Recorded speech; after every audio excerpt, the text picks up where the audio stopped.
बिस्मिल्लाहिर्रहमानिर्रहीम। हमारा सब्जेक्ट है अकाउंटिंग आईकॉम पार्ट 2 और हमारा टॉपिक है डेप्रिसिएशन। आज हम करेंगे डेप्रिसिएशन का तीसरा क्वेश्चन। सबसे पहले हम क्वेश्चन को पढ़ेंगे। X company purchase machinery, company ने क्या खरीदा है? मशीनरी फॉर ₹70,000, 70,000 की मशीन खरीद ली। ऑन 1 जुलाई 2011, आज आप ये देखें तो आपको इस क्वेश्चन में डेट भी मेंशन की गई है। They spent ₹8,000 on its installation, यानी जब हम कोई भी मशीन लेंगे, कोई भी एसेट लेंगे, तो एसेट को जो खरीदा जितने का एक वैल्यू तो वो हो गई, और दूसरी वैल्यू है यहाँ पर जो दी गई है कि किसी भी एसेट को वर्किंग कंडीशन में लाने के लिए उस पर जो एक्सपेंसेस किए गए हैं वो हैं ₹8,000 on its installation.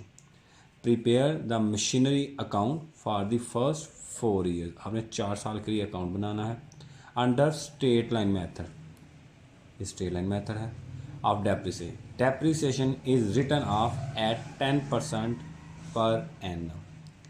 Assume that accounts are closed every year on 31st December। अब यहाँ पर अगर देखें तो हमने परचेज क्या किया है? मशीनरी कितने की? 70,000 की ऑन 1 जुलाई, 1 जुलाई को, और उस पर जो हमने कुछ अखराजात किए हैं वो हैं 8,000 के। अब जब भी हम कोई भी एसेट लें और उस वक़्त उन पर जो भी एक्सपेंसेस किए जाएंगे उन्हें वर्किंग कंडीशन में लाने के लिए, तो वो उस वैल्यू में ऐड हो जाएंगे जिसकी हमने वो परचेज़ की है। अब यहाँ पर अगर देखें तो अकाउंट कितने साल के लिए बनाएंगे? 4 साल के लिए। कौन सा मेथड है? स्ट्रेट लाइन मेथड, और रेट ऑफ डेप्रिसिएशन है 10%। अब यहाँ पर अगर एक चीज़ आप नोट करें तो यहाँ पर लिखा है कि अकाउंट जो क्लोज़ हो रहे हैं वो 31 दिसंबर को हो रहे हैं। अगर तो आपको ये मेंशन किया हो तो आपने अकाउंट जो है डेप्रिसिएशन जो है वो 31 दिसंबर को मालूम करनी है, और अगर ये ना भी मेंशन किया हो तो फिर भी आपने जो है वो साल के आखिर पर ही डेप्रिसिएशन मालूम करनी है। अब हम क्वेश्चन स्टार्ट करते हैं। सबसे पहले हमने जो बनाना है वो है मशीन अकाउंट, यानी मशीनरी अकाउंट है, तो आप ऊपर मशीनरी अकाउंट भी लिख सकते हैं या मशीन अकाउंट भी लिख सकते हैं। आज जो है वो डेट दी गई है, इसलिए हम डेट से शुरू करेंगे। क्वेश्चन जो है वो शुरू होगा 1 जुलाई 2011 से, यानी 1 जुलाई 2011।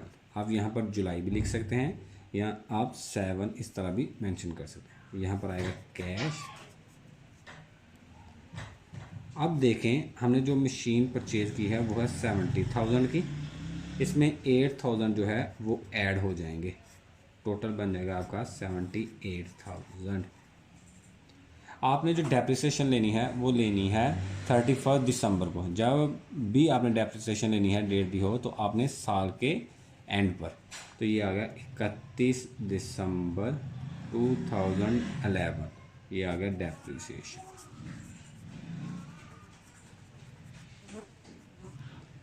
आपने डेप्रिसिएशन लेनी है 78,000 पर, कितने परसेंट? 10%। अब क्योंकि आज डेट दी गई है तो अब डेट को भी ज़रा ध्यान से समझ लीजिएगा कि डेट को कैसे हम कैटर करेंगे। तो ये देखें कि हमने जो एसेट ख़रीदा था वो 1 जुलाई 2011 को ख़रीदा था। हम जो अकाउंट बना रहे हैं, यानी सॉरी डेप्रिसिएशन ले रहे हैं, वो 31 दिसंबर 2011 को ले रहे हैं। अब यहाँ से लेकर यहाँ तक आपने मंथ भी गिनने हैं कि हमने इसे इस्तेमाल कितनी देर किया है, इस एसेट को, मशीन को। तो ये आपके बनेंगे 6 महीने। आपको यहाँ पर 6 से ज़रब भी देनी पड़ेगी, जितने महीने ये होंगे उससे ज़रब, और 12 से डिवाइड।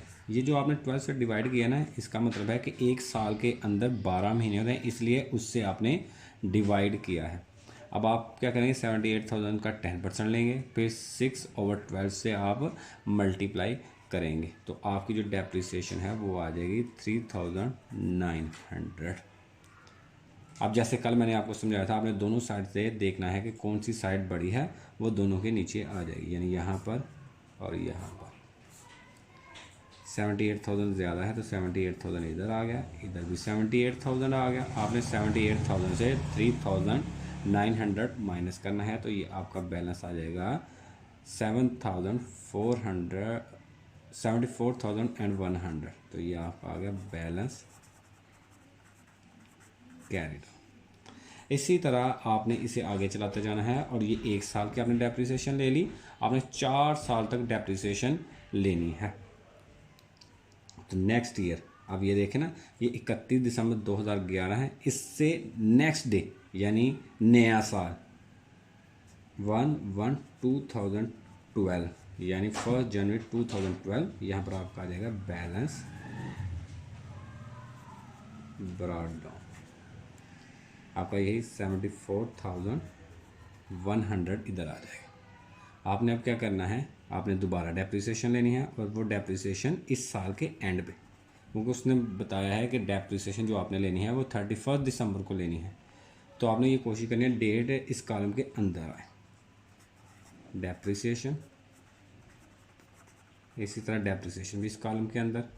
आपने अब जो डेप्रिसिएशन लेनी है वो मेथड देख के फिर, यानी स्ट्रेट लाइन मेथड था, स्ट्रेट लाइन मेथड में हमने डेप्रिसिएशन हर दफ़ा लेनी है कैश के ऊपर, यानी 78,000 पर, इसका दोबारा 10%। अब आप यहाँ पर दो तरह कर सकते हैं कि आप यहाँ से लेकर यहाँ तक मंथ देखें। अगर तो पूरे 12 महीने बनते हैं तो आपको साल से या महीनों से ज़रूरत देने की ज़रूरत नहीं है, लेकिन अगर आप फिर भी देना चाहते हैं तो फिर आपको वही मेथड यूज़ करना पड़ेगा कि यहाँ से लेकर यहाँ तक 12 महीने बनते हैं, आप 12 से ज़रब करें और 12 से ही डिवाइड करें, तो इससे कोई फ़र्क नहीं पड़ेगा इस फ्रैक्शन में। अब हमने क्या किया, इसका 10% ले लिया 78,000 का, तो यहाँ पर 7,800 आपका बैलेंस आ गया। वही तरीका कि आपने दोनों साइड पर देखना है कि कौन सी अमाउंट बड़ी है। 74,000 है यहाँ पर 7,800 है, तो बड़ी ये अमाउंट हुई, तो ये आ गया 74,100। इधर भी आ गया 74,100।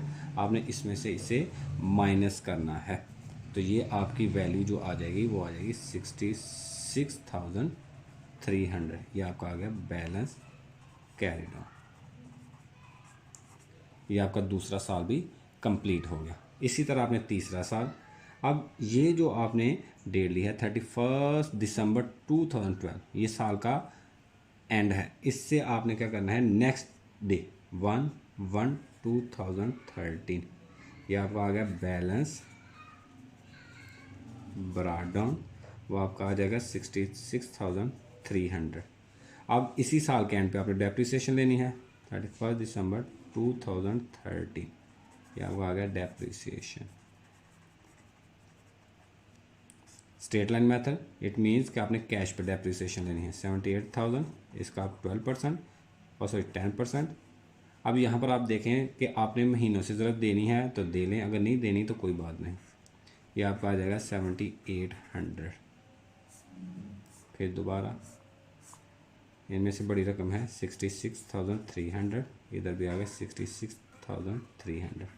इसमें से आपने 7,800 माइनस करना है तो आपकी वैल्यू यहाँ पर आ जाएगी 58,500 बैलेंस कैरी डाउन। अब चौथा साल 1/1/2014, ये आ गया बैलेंस ब्रॉड डाउन 58,500। डेप्रिसिएशन इस साल के एंड पे, आपने इस साल के एंड पे जो डेप्रिसिएशन लेनी है वो आएगी 31 दिसंबर 2014 पे डेप्रिसिएशन आप लें। डेप्रिसिएशन स्ट्रेट लाइन मेथड है, इसलिए आपने डेप्रिसिएशन दोबारा कैश पे ही लेनी है, यानी 78,000 पर इसका 10%। जब इसका 10% लिया तो ये फिर 7,800 ही आ जाएगा। अब आपने दोनों साइड से देखना है कौन सी वैल्यू जो है वो बड़ी है। तो आप अगर देखें तो ये वैल्यू जो 58,000 है 1,500 है, ये बड़ी है 58,500। इसमें से आप 7,800 माइनस करें तो आपकी वैल्यू जो है वो आ जाएगी 50,700। ये आपका आ गया बैलेंस कैरिड ऑन, यानी 4 साल के बाद। अब जो क्वेश्चन था उसमें मेंशन था कि आपने जो अपना अकाउंट बनाना है मशीनरी का वो 4 साल के लिए बनाना है। अगर आप यहाँ पर देखें फर्स्ट 4 ईयर के लिए स्ट्रेट लाइन मेथड से, और अगर अब यहाँ पर आप देखें तो डेप्रिसिएशन हर साल सेम है, यानी 7,800 7,800 7,800। यहाँ पर 3,900 इसलिए है क्योंकि ये 6 माह की है। हमने इस साल में जब एसेट परचेज़ किया तो वो जो डेट थी वो थी 1 जुलाई, तो 1 जुलाई से लेकर 31 दिसंबर तक हमने इसे 6 माह इस्तेमाल किया, इसलिए इसे इसकी जो डेप्रिसिएशन ली गई है वो 6 माह के लिए ली गई है। अब अगर आप यहाँ पर देख सकते हैं कि हमारा जो है वो आंसर 4 साल के बाद आ गया है। अगर आपको किसी को भी यहाँ पर कोई प्रॉब्लम हो तो वो कमेंट सेक्शन में मुझसे पूछ सकता है, उसका आंसर जो है वो आपको दे दिया जाएगा। इसी तरह आपने क्वेश्चन नंबर 4 में पढ़ता हूँ, आपको समझाता हूँ। मुझे उम्मीद है कि आप इजीली इसे अब जो है वो सॉल्व कर लेंगे। अब अगर आप देखें क्वेश्चन नंबर 4 तो वो है a firm purchased a machine for ₹2,10,000, यानी 2,10,000 की हमने मशीन परचेज़ की है और डेट क्या थी 1 जुलाई 2010, and spend ₹24,000 as wages and installation charges. It means कि हमने क्या करना है, जब हमने कैश लेना है तो 2,10,000 ये लेना है और उसमें हमने जो वैल्यू 24,000 है वो ऐड कर लेनी है, तो ये आपकी वैल्यू बन जाएगी 2,34,000। तो इस पर हम क्या करेंगे कि ये कैश पे रखने के बाद इस पर हम सवाल शुरू कर देंगे। Prepare the machine account for the first 4 year, और मशीन अकाउंट जो आपने बनाना है वो 4 साल के लिए है। मेथड कौन सा है, under diminishing balance method. Diminishing balance method का मतलब है कि आपने जब भी डेप्रिसिएशन लेनी है वो आपने लेनी है बैलेंस के ऊपर।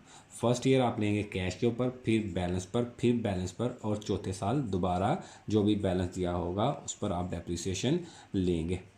Assuming that accounting year of the firm ends on 31 दिसंबर, तो ये देखें 31 दिसंबर को आपका अकाउंटिंग ईयर ख़त्म हो रहा है कि आपने हर साल जो डेप्रिसिएशन लेनी है वो 31 दिसंबर वाले दिन लेनी है। रेट ऑफ डेप्रिसिएशन आपका क्या है 10% पर एनम, यानी हर साल का आपने 10% लेना है। तो इसमें से जो जो चीज़ें मेन थी उन्हें मैंने अंडरलाइन कर दिया है ताकि आपको इसकी समझ आ जाए और आप इजीली से सॉल्व कर सकें। अब यहाँ पर मैं आपको एक चीज़ समझाना चाहूँगा, और वो ये है कि जब भी आपने जो डेप्रिसिएशन लेनी होती है ना, वो अमूमन हम 2 टाइम हैं जब हम डेप्रिसिएशन लेते हैं। यानी डेप्रिसिएशन लेने के लिए हम क्या क्या देखते हैं, एक तो जो हम यूजुअली लेते हैं वो है ईयर एंड, यानी जो भी हमारा अकाउंटिंग ईयर होगा उसके एंड पे तो हमने डेप्रिसिएशन लेनी है, जो हमने इस क्वेश्चन में देख ली है। और समटाइम्स हम क्या करते हैं, अपने एसेट को सेल भी कर देते हैं। ये जो हमने परचेज़ किया है ना, 1 साल 2 साल 4 साल इस्तेमाल करने के बाद हम इसे सेल कर देते हैं। तो जब हम इसे सेल कर देते हैं तो हमने तब भी उसकी डेप्रिसिएशन लेनी होती है। यानी जब हम इसे एसेट को क्या करते हैं, सोल्ड यानी सेल कर देते हैं, तो हम तब भी डेप्रिसिएशन लेते हैं। ये इंशाल्लाह नेक्स्ट क्वेश्चन में या उससे अगले क्वेश्चन में जो है ये भी आपका जो मसला है ये सोल्ड वाला है, इसको भी आपको समझा दिया जाएगा। इसके अलावा अगर किसी भी स्टूडेंट को कहीं पर भी कोई प्रॉब्लम है, ये जो हमने तीसरा सवाल किया है इसमें, या अगर आपने जो चौथा सवाल करना है उसमें अगर किसी को कोई प्रॉब्लम हो तो वो हमें कमेंट सेक्शन में बता सकता है और हम वहाँ पर आपको उसका जवाब दे देंगे। लेकिन इसके लिए आपको सबसे पहले क्या करना पड़ेगा, हमारे अकाउंट को सब्सक्राइब करना पड़ेगा और बेल आइकन को भी दबाना पड़ेगा ताकि हर आने वाली नई वीडियो का आपको पता चल सके। थैंक यू, अल्लाह हाफ़िज़।